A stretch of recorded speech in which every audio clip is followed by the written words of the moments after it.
குழந்தைங்களுக்கு ஃபர்ஸ்ட் எப்போ பல் முளைக்கும்னு உங்களுக்கு தெரியுமா?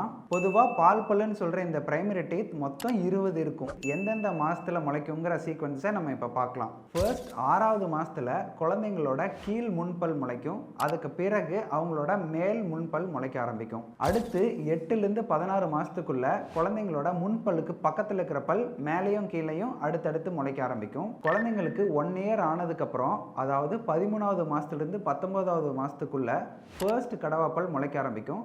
ஃபர்ஸ்ட் மேலே இருக்கிற கடவாப்பல் முளைக்கும். அதுக்கப்புறமா கீழே இருக்கிற கடவாப்பல் முளைக்க ஆரம்பிக்கும். அதுக்கு அடுத்து 16வது மாதத்துலேருந்து 23வது மாதத்துக்கு அப்புறம், அதாவது ஒரு 2 வருஷத்துக்குள்ள அவங்களோட சிங்கப்பல் முளைக்க ஆரம்பிக்கும். ஃபர்ஸ்ட் மேலே, அதுக்கப்புறம் கீழே இருக்கிற சிங்கப்பல் முளைக்க ஆரம்பிக்கும். கடைசியாக 2வது கடவாப்பல் மேலேயும் கீழேயும் அவங்களுடைய 2 வருஷத்துக்கு அப்புறம், அதாவது 24 மாதத்துலேருந்து 36 மாதத்துக்குள்ள முளைக்க ஆரம்பிக்கும். இது ஒரு அப்ராக்சிமேட்டான வேல்யூ தான். சில குழந்தைங்களுக்கு 6லேருந்து 7 மாதம் முன்ன பின்ன கூட இருக்கலாம். 1 வருஷம் ஆகியும் கூட உங்கள் குழந்தைங்களுக்கு இன்னும் பல்லு முளைக்க ஆரம்பிக்கலைன்னா ஒரு டென்டிஸ்ட்டை போய் பார்க்குறது நல்லது.